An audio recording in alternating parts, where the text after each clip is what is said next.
Boa tarde, galerinha animada dos sétimos anos, tudo bem? A professora Liliane está aqui para ministrar uma aula de história. Assunto: a Reforma Protestante. Esse assunto está no livro didático de vocês, capítulo 5. E gostaria que vocês imprimissem o material que eu preparei para vocês, que está aí no portal da escola, o GR8, para que vocês possam acompanhar essa aula e facilitar o entendimento de todos, ok? Antes de falar da Reforma Protestante, quero aqui estar primeiramente falando da Baixa Idade Média, período que corresponde do século XI ao século XV. Nesse período, teve grandes acontecimentos, como a Guerra dos 100 Anos, que foi uma guerra entre a Inglaterra e a França. Teve também as Cruzadas, que foi um movimento religioso organizado pela Igreja Católica sob a liderança do Papa Urbano II. Teve a Peste Negra, que foi a maior pandemia de toda a história até então. Teve as revoltas camponesas, que foram geradas devido a muitas guerras no período, devido à peste negra, e tudo isso provocou uma grande fome que assolou toda a Europa. E teve também o Renascimento, que foi um movimento cultural, filosófico, científico, que começou nas cidades italianas e depois se propagou por toda a Europa. E esse movimento, ele pregava uma nova mentalidade. Esse movimento pregava o uso da razão, pregava que as pessoas deveriam ter um espírito mais racional, visto que a igreja, durante toda a Idade Média, pregou mais que as pessoas tinham que ter, era mais a fé. Não que os renascentistas achassem que as pessoas não deveriam ter fé. Deveriam ter uma fé mais racional. As pessoas deveriam ser mais questionadoras, mais críticas, observadoras. Por que disso?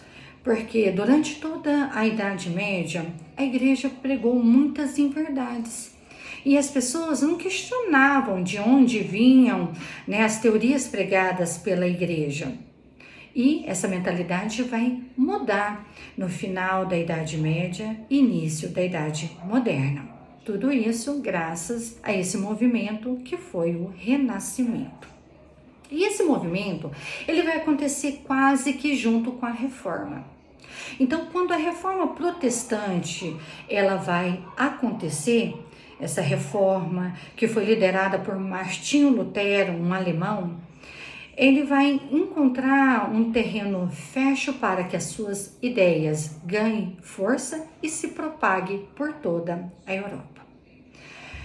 E eu estou falando dessa palavrinha reforma protestante. Vamos analisar então essa palavra reforma.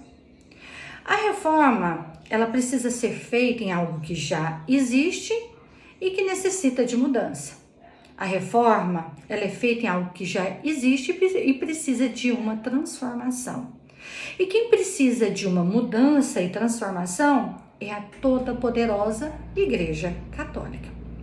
Então, vamos primeiramente estar analisando, a motivação para acontecer a reforma. Então, no material de vocês está aí, os motivos da reforma. Vamos estar analisando?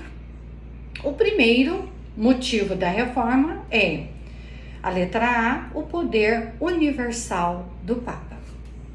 Sabemos que o Papa, ele, na época da Idade Média, ele não só possuía poderes religiosos, mas também poderes políticos. Então, ele interferia, inclusive, na escolha de reis na Europa.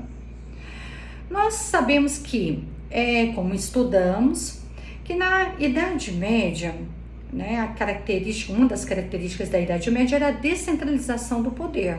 O rei não tinha tanta força. E no final da Idade Média, começa a haver uma mudança nesse cenário e começa novamente os reis a ganharem força, a ganhar poder, Então começa novamente a centralização política nas mãos dos reis. E eles se deparavam com uma igreja que impedia esse fortalecimento dos reis. Um dos motivos é porque a igreja cobrava taxas e impostos da população, o que causava muitas vezes o empobrecimento dos reinos. Além disso, o dinheiro arrecadado não ficava nos reinos onde existiam essas igrejas. Elas iam para o Principado de Roma. Vamos lá agora analisar a letra B, que é um outro motivo pelo qual aconteceu a reforma. Corrupção e despreparo do clero. Bem, muitos cargos ocupados na igreja não eram escolhidas as pessoas pelo seu conhecimento ou dons. Papas, por exemplo, era escolhido simplesmente por eles pertencerem a famílias ricas e poderosas da Europa. Cargos de bispo e padres muitas vezes eram comprados.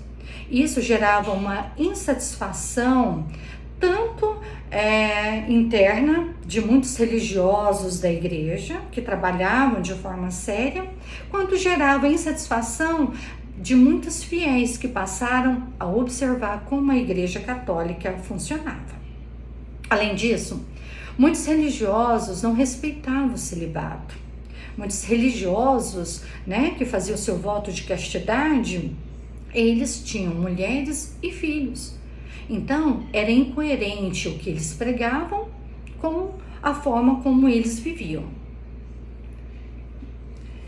Além disso, um outro motivo da reforma, vamos estar lá analisando, na letra C, era a venda de indulgências e falsas relíquias. A Igreja Católica, ela vendia indulgências, que era o perdão dos pecados, dos seus fiéis, e muitos deles, quando estavam à beira da morte, a igreja fazia as pessoas doar os seus bens em troca da salvação. Então, ela se achava tão poderosa que poderia garantir um lugar bom no céu para os seus fiéis, desde que estes comprassem as indulgências, doassem os seus bens à igreja. Além disso, também, a igreja tinha uma outra prática que era vista como inaceitável. Ela vendia relíquias sagradas. Essas relíquias eram pedaços de madeira que eles diziam que era da cruz de Cristo.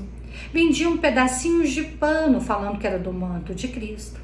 Vendiam pedaços de ossos falando que era de santos ou do jumento que Jesus havia montado para entrar na cidade de Jerusalém.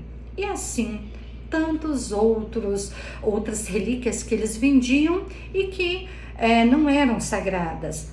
Eles apenas tinham o objetivo de arrecadar dinheiro para a igreja, mas agindo de forma desonesta. Enfim, essas são as principais motivações para dar-se início à Reforma Protestante. Galerinha, essa é a videoaula que introduz esse assunto sobre a Reforma Protestante. E vai ter a videoaula 2, que vai dar continuidade a esse assunto, onde na videoaula 2 eu vou estar falando dos primeiros reformadores e de Martinho Lutero. Acompanhem lá a videoaula 2 para que vocês possam continuar conhecendo mais sobre essa história. Até lá!